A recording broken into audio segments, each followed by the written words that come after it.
जब जुड़े लोग से लोग, वोट से वोट बने, तब लोकतंत्र का सिस्टम। मतदाता जुड़ते जाए बने तब ऐसा नया कनेक्शन।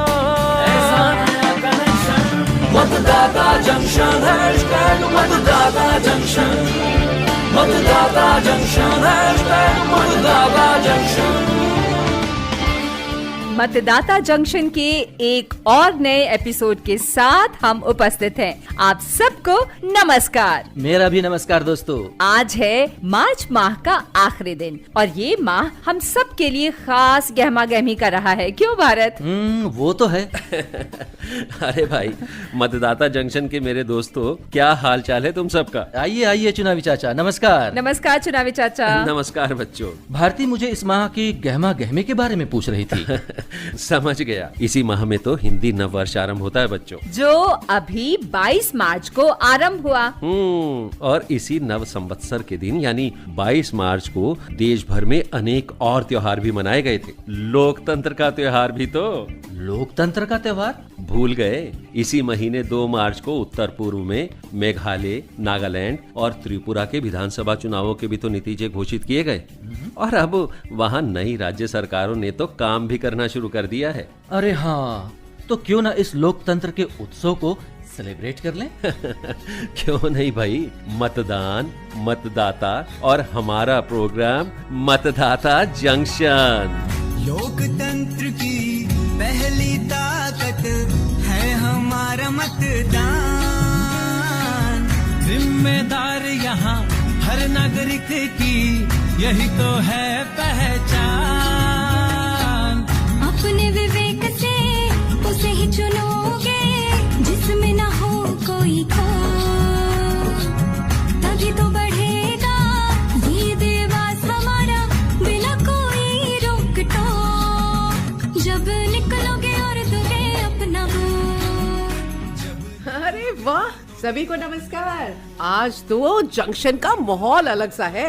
आइए आइए कल्पना, नमस्कार। हम कर रहे थे जंक्शन पर आपका वेट और विषय तय कर रखा है ईवीएम वीवीपैट। वाह चाचा जी। हाँ हाँ भाई, इस विषय पर हम अपने श्रोताओं से पहले भी बात कर चुके हैं। हाँ, पर ये एक महत्वपूर्ण विषय है बच्चों। सबसे पहले तो ये बात कि चुनावों में ईवीएम के उपयोग के लिए आम सहमति वर्ष 1998 में बनी थी और उसी वर्ष मध्य प्रदेश, राजस्थान और दिल्ली के 16 विधानसभा क्षेत्रों में इनका प्रयोग किया गया था।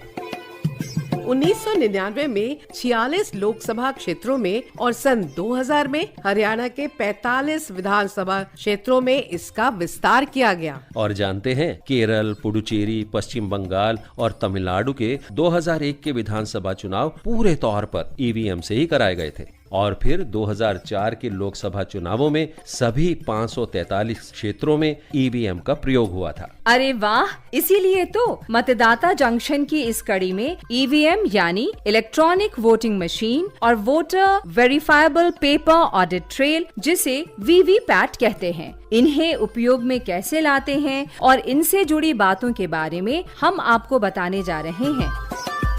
वोट तो सभी देते हैं, लेकिन ज्यादातर को ना ईवीएम और ना वीवीपैट की जानकारी होती है। तो जल्दी जल्दी बताइए चाचा जी।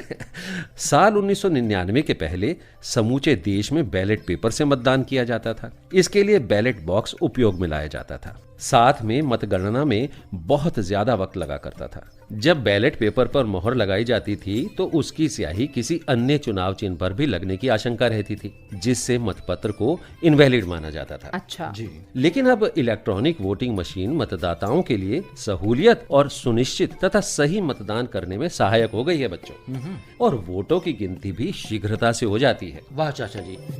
वोटिंग सिस्टम पूरा होता है बैलेट यूनिट, कंट्रोल यूनिट वाले ईवीएम और वीवीपैट को मिलाकर। अब वीवीपैट के बारे में भी बताइए ना। वीवीपैट एक मतदाता मत प्रणाली है। मतदाताओं को ये सत्यापित करने के लिए सुविधा दी जाती है, मतलब तकनीक के साथ ऐसी व्यवस्था होती है कि उनका वोट सही ढंग से डाला गया। लेकिन चाचा जी, ईवीएम और वीवीपैट काम कैसे करता है? अरे इसका जवाब तो हमारी कल्पना बेटिया ही दे देगी। ईवीएम मशीन की ना 2 इकाइयाँ होती हैं। एक नियंत्रण इकाई कंट्रोल यूनिट जो मतदान अधिकारी के पास होती है, और दूसरा मतदान इकाई बैलेट यूनिट जिसमें मतदाता अपना वोट डालता है। अच्छा, कंट्रोल यूनिट पीठासीन अधिकारी या फिर मतदान अधिकारी के पास रखी जाती है, और बैलेटिंग यूनिट को मतदाताओं द्वारा मत डालने के लिए वोटिंग कंपार्टमेंट के भीतर रखा जाता है। बिल्कुल ठीक। और ईवीएम के साथ मतदान पत्र जारी करने के बजाय मतदान अधिकारी बैलेट बटन को दबाएगा, जिससे मतदाता अपना मत डाल सकता है। मशीन पर अभ्यर्थी के नाम और प्रतीकों की एक सूची उपलब्ध होती है, जिसके बराबर में नीले बटन होते हैं। मतदाता जिस अभ्यर्थी को वोट देना चाहते हैं उनके नाम के बराबर में दिए गए नीले बटन को दबा सकते हैं। क्या बात है अच्छा, बिटिया। लेकिन ये बताएं, क्या ये हो सकता है कि बूथ पर तैनात कोई पीठासीन अधिकारी अपनी मर्जी से किसी उम्मीदवार के पक्ष में मतदान को प्रभावित करने लगे? ये सवाल मैं अपने श्रोताओं की तरफ से पूछ रही हूँ। देखो भारती, ये जो मतदान अधिकारी होते हैं ना, वो नियंत्रण इकाई या कंट्रोल यूनिट को सक्रिय करता है ताकि मतदाता अपना वोट मतदान इकाई में डाल सके। अच्छा, जैसे ही मतदाता अपने उम्मीदवार के लिए मतदान इकाई वाली ईवीएम मशीन का बटन दबाते हैं, मशीन स्वतः ही लॉक हो जाती है। अरे वाह। और इसके बाद इसे केवल तभी खोला जा सकता है जब अधिकारी अगले मतदाता के मत डालने के लिए इसे दोबारा सक्रिय करते हैं। बिल्कुल ठीक कहा तुमने कल्पना बिटिया। इसका मतलब ये हुआ कि ईवीएम प्रणाली से कोई भी वोट इनवैलिड नहीं होता। इतना सब बताने का मतलब यही है कि ईवीएम प्रणाली पारदर्शी, सुरक्षित और त्रुटिहीन है। गणतंत्र की नींव हो, मिट्टी से प्रीत हो, मेहनत का साथ रहे, हौसले की बात रहे, ज्ञान का दीप जले, चुनौती विकराल भले, ऊंचा रहे स्वाभिमान सबका, ऊंचा हो स्वाभिमान, चलो करें मतदान, आओ करें मतदान। बातें हो रही थी ईवीएम के बारे में, इसी से जुड़ा होता है वीवीपैट। कुछ इस बारे में भी हो जाए? हाँ, क्यों नहीं। ईवीएम और वीवीपैट बने एक दूजे के लिए। बेशक चाचा जी। वीवीपैट का इस्तेमाल सबसे पहले 4 सितंबर 2013 को नागालैंड के नोक्सेन के विधानसभा सीट के उपचुनाव में किया गया था। यानी इसके इस्तेमाल को लगभग 1 दशक होने वाला है। आप जिस कमरे या कंपार्टमेंट में वोट देने जाते हैं ना, वो बैलेटिंग यूनिट और वीवीपैट दोनों उसी कमरे में केबल की सहायता से कंट्रोल यूनिट से जुड़े होते हैं। बिल्कुल ठीक। और जैसे ही मतदाता अपने पसंद के अभ्यर्थी और प्रतीक के सामने नीला बटन दबाता है, उस अभ्यर्थी विशेष के प्रतीक के सामने की, बताओ कौन सी बत्ती? लाल बत्ती चमक उठती है और एक लंबी सी बीप ध्वनि सुनाई देती है। तो इस प्रकार मतदाता को ये आश्वस्त करने के लिए श्रव्य और दृश्य, ऑडियो और विजुअल दोनों ही संकेत मिलते हैं कि उसका मत सही तरीके से दर्ज हो गया है। वोट डालने पर वीवीपैट एक प्रिंटेड स्लिप तैयार करता है जिसमें आपके द्वारा चुनी गई पार्टी का चुनाव चिन्ह, उम्मीदवार का नाम और क्रमांक संख्या की जानकारी छपी होती है। अच्छा, इस स्लिप को देखकर मतदाता क्रॉस चेक कर सकते हैं कि उनका वोट उसी को गया है जिसको उसने वोट दिया है। वीवीपैट मशीन पर 7 सेकंड के लिए एक पर्ची दिखाई देती है जो आपके द्वारा मतदान की पुष्टि करती है, और फिर वो पर्ची वीवीपैट मशीन में कटकर उसी के डिब्बे में सुरक्षित हो जाती है।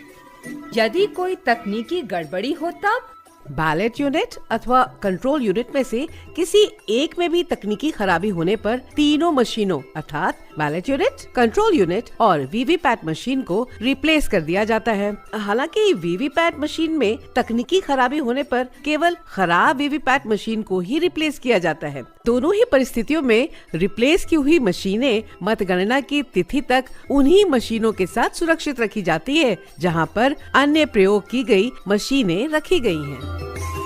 कल्पना बिटिया, वीवीपैट से जुड़ी और भी तो बहुत सारी बातें हैं। जी, 2014 के आम चुनाव में एक पायलट परियोजना के रूप में कुल 543 संसदीय निर्वाचन क्षेत्रों के 8 चुनिंदा निर्वाचन क्षेत्रों में voter verifiable paper audit trail प्रणाली की शुरुआत की गई थी। इसके बाद 2017 के विधानसभा चुनावों में संपूर्ण गोवा राज्य में इस प्रणाली को लागू किया गया। आखिरकार 2019 के लोकसभा के आम चुनाव में देश के सभी 543 लोकसभा निर्वाचन क्षेत्रों में इस सुविधा का उपयोग किया गया। अरे वाह।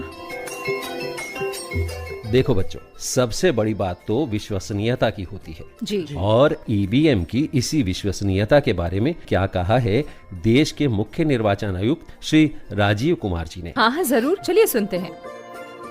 हर प्रक्रिया निर्धारित है और हर प्रक्रिया में पॉलिटिकल पार्टीज और कैंडिडेट की सहभागिता हर स्टेज पर उपलब्ध है। यानी कब ईवीएम की मशीनें डिस्ट्रिक्ट में आएंगी, कब वो किस गोडाउन में रखी जाएंगी, किस समय उनकी जांच होगी, किस समय उनको सिंबल लोड किया जाएगा, किस समय वो बूथ पे पहुंचेंगी, कैसे उनको मॉक पोलिंग होगी, इसी प्रकार से कैसे काउंटिंग के दिन हॉल बनेंगे, उसमें कैसे आप उनकी सील देखेंगे। कोई भी कैंडिडेट हर समय पर, वोटिंग के समय पर, रजिस्ट्रेशन के समय पर, वोटर बनाए जाने के समय पर, ईवीएम को डिस्ट्रीब्यूट होने के समय पर, उनका ट्रांसपोर्टेशन होने के समय पर, हर समय में लिखित में उनको सूचना जाती है, भाई आज ये काम होने वाला है, आप आए और साथ में देखते रहें।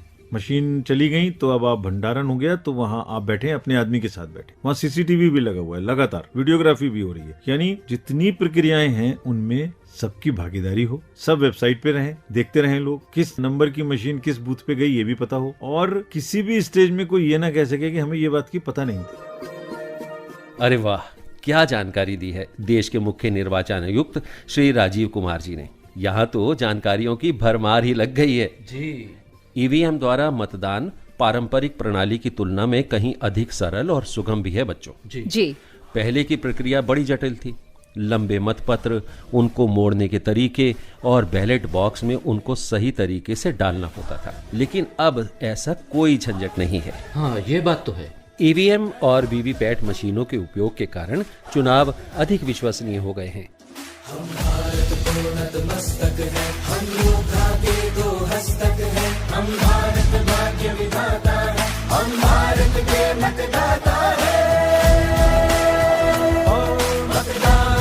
मतदान देने जाएंगे भारत के लिए। अब बारी है श्रोताओं की भागीदारी की। जी बिल्कुल सही फरमाया। आइए सुने इस बार की रिकॉर्डिंग। चलिए सुने। मैं एक दिव्यांग मतदाता हूँ। मेरा नाम इंदर सिंह बेहरा है, सुल्तानपुरी दिल्ली से। ये जो मतदाता जंक्शन नाम का प्रोग्राम शुरू हुआ है, इस प्रोग्राम से हम देश के जितने भी मतदाता लोग हैं हर तरह से मतदान के रूप में जागरूक होते हैं और मतदाता के प्रत्येक चीज को हम लोग इस प्रोग्राम के माध्यम से समझ सकते हैं। सबसे बड़ी बात तो ये है कि जो ये व्हाट्सएप नंबर चालू किया है, जिससे कि हम भी आप लोगों से जुड़ सकते हैं और अपनी योग्यता दिखा करके अपनी वॉइस या पूछे गए प्रश्न के उत्तर आदि देकर हम भी मतदाता जंक्शन में भाग लेकर के एक विनर बन सकते हैं। अरे वाह श्रोताओं, आप भी हमें व्हाट्सएप कर सकते हैं। नंबर है 9999031950। अब बारी है पिछली बार के सवाल और उसके जवाब की। जी हाँ। हमारा सवाल था CSO का पूरा नाम क्या है? इसका सही जवाब है सिविल सोसाइटी ऑर्गेनाइजेशन। और इस बार भाग्यशाली विजेता बने हैं एस शनमुग सुंदरम, मणिनगरम, मदुरै, तमिलनाडु। आपको बहुत बहुत बधाई। और ये रहा इस बार का सवाल। भारत में सबसे पहले कब वीवीपैट का उपयोग किया गया था? आपको बताना है कि भारत में कब वीवीपैट का सर्वप्रथम उपयोग किया गया था। अरे भारती, हाँ? हम ये भूल गए कि घड़ी भी कुछ कहती है। मतलब अब हमारे चलने का वक्त आ गया है। तो अगले हफ्ते इसी समय हम मिलेंगे, इसी मीटिंग पॉइंट मतदाता जंक्शन पर, फिर से ढेर सारी जानकारियों के साथ। तब तक के लिए दीजिए हमें अनुमति और स्वीकार कीजिए हमारा नमस्कार। जब जुड़े लोग से लोग, वोट से वोट बने, तब लोकतंत्र का सिस्टम मतदाता जुड़ते जाए बने तब ऐसा नया कनेक्शन,